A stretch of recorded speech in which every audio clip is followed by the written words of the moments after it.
E aí, tudo bem? Sou Alfredo Oliva, sou professor universitário e hoje eu quero falar sobre um autor que eu nunca abordei aqui no meu canal. É um francês que se chama Pierre Hadot e escreveu vários livros. Eu quero falar um pouquinho sobre este livro aqui chamado Exercícios Espirituais e Filosofia Antiga, publicado pela Realizações, um livro muito legal. Esse é um autor que exerceu um impacto muito grande sobre a pesquisa do filósofo Michel Foucault, acerca de quem eu já falei bastante aqui no meu canal, um filósofo que eu gosto bastante. Esse livro é uma coletânea de textos diversos, de naturezas diversas, de tamanhos variados.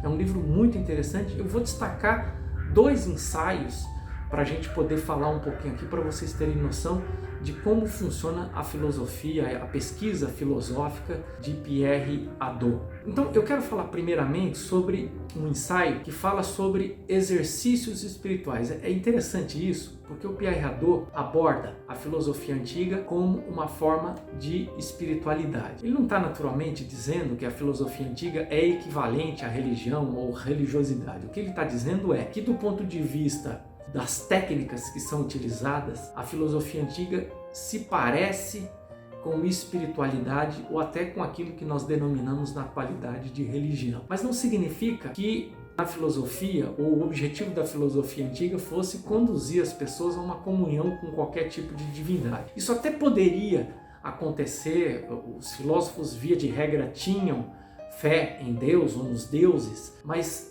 não era esse, naturalmente, o objetivo da filosofia, e não é isso que Pierre Hadot está querendo dizer. O que ele está querendo dizer é que a filosofia no mundo antigo era um modo de vida, e a filosofia antiga estava empenhada, sobretudo, em difundir esse modo de vida, e para difundir esse modo de vida, as pessoas tinham que praticar uma série de coisas, como se faz hoje nas religiões. Por exemplo, as pessoas precisavam aprender a viver, quer dizer, a filosofia se prestava, a ensinar as pessoas a viverem bem, uma questão eminentemente prática. Ou, se você quiser, era tarefa da filosofia ajudarem as pessoas a se prepararem para o dia da sua morte. A gente sabe, por exemplo, que existe entre os filósofos antigos o que se chama, ou o que se chamava de meditatio mortis, que é o quê?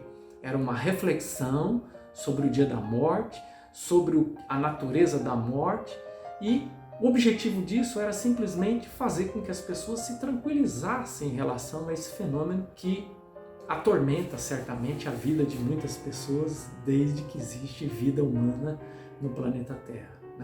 Era também objetivo da filosofia ensinar as pessoas como ler de forma proveitosa. E tudo isso era feito a partir de um aprendizado de técnicas. Essas técnicas é que são denominadas de espiritualidade pelo Pierre Hadot. Então, a atenção às palavras dos filósofos, a impregnação, estar impregnado das palavras dos filósofos, meditar sobre o significado das palavras dos filósofos, sobre o significado da vida, sobre o significado da morte, a criação de hábitos, como se tornar uma pessoa virtuosa, como praticar a virtude, discutir o que é a virtude.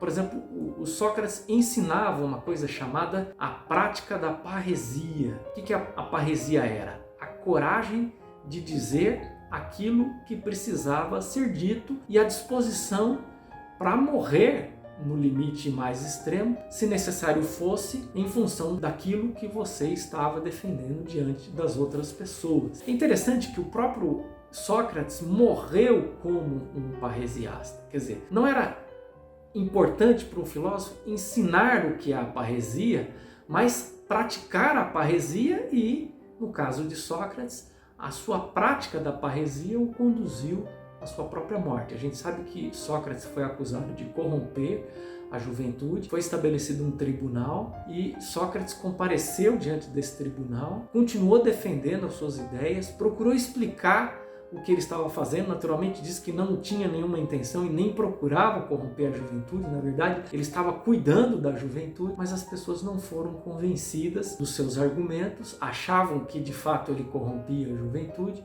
Ele então não renunciou aos seus ensinamentos e morreu como um bom parresiasta, ou seja, afirmando e reafirmando aquilo que ele acreditava ser a verdade. Também nos diálogos de Platão, um dos filósofos do mundo antigo que a gente tem mais informação, né? Temos uma produção muito grande de Platão, nós sabemos que nós temos ali muitos exercícios modelares, discussões sobre o que é o amor, discussões sobre o que é o amor, discussões sobre o que é a virtude e também padrões, né? Personagens que incorporam o modo de vida virtuoso e que tem como objetivo modelar a vida dos discípulos de Platão. Há um segundo ensaio, né? Há vários ensaios nesse livro, mas há um segundo acerca do qual eu gostaria também de falar um pouco, que é uma frase, na verdade, o título do ensaio, que diz o seguinte: há nos dias de hoje professores de filosofia,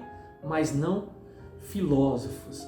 Isso é muito interessante porque para o Pierre Hadot, no final da Idade Média, provavelmente ali por volta do século XIV, XV, a filosofia que foi no mundo antigo e a maior parte da Idade Média foi um fenômeno ligado ao campo da prática. A filosofia era prática, a filosofia se ocupava de fenômenos cotidianos, a filosofia se ocupava de questões úteis e práticas para o dia a dia de toda e qualquer pessoa. Adotar uma filosofia significava adotar um modo de vida. Para o Pierre Hadot, então, a partir do final da Idade Média, a filosofia começou a se tornar um fenômeno predominantemente teórico e a filosofia se tornou aquilo que nós vemos na atualidade. Quando nós lemos um livro de filosofia, os livros de filosofia eles são teóricos, eles especulam, eles discutem questões abstratas. E às vezes a gente fica surpreso quando aparece na mídia, por exemplo, na atualidade, alguém que se diz filósofo e ao mesmo tempo está se ocupando de questões práticas, questões do cotidiano, refletindo sobre problemas que nós estamos vivenciando na atualidade. Isso chega a causar espanto. É interessante que existe um debate entre o Pierre Hadot e o Foucault. O Foucault achava que essa mudança, essa transição de um saber mais prático para um saber mais teórico, não ocorreu na Idade Média, como pensava o Hadot, mas teria ocorrido durante a Idade Moderna. Para ele, o grande ponto de viragem é o pensamento de René Descartes, século XVII, que o Foucault chama de momento, entre aspas, cartesiano. De qualquer forma, houve uma mudança entre o fim da Idade Média e ao longo da modernidade. Houve essa mudança e a gente sabe que a filosofia se tornou um saber eminentemente teórico a partir daí e deixou de ser prático.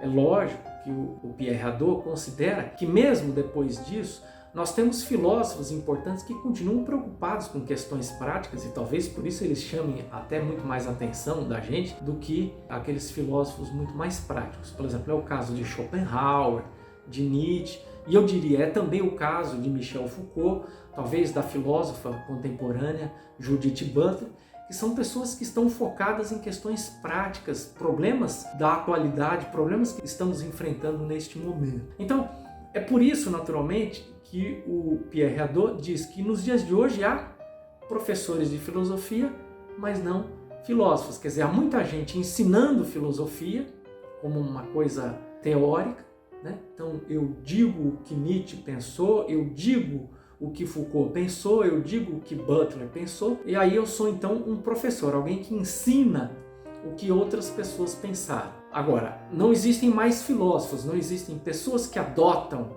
um estilo de vida e que formam escolas e formam discípulos e discípulas que adotam um estilo de vida específico, que é o estilo de vida dessa escola. Então, nesse sentido, o Pierre Hadot tem total razão. Há muitos professores de filosofia, mas raros, talvez poucos, ou quase nenhum filósofo ou filósofa na atualidade. Foi essa então a minha dica de hoje. Eu espero que, se você acompanhou esse vídeo até aqui, você possa se inscrever, se ainda não é inscrito. Não esqueça de curtir o vídeo, claro, se você gostou. Se puder, compartilhar nas suas redes sociais e deixar os seus comentários, as suas impressões e também as suas sugestões, tá bom? Um abraço, até o próximo vídeo e se cuida!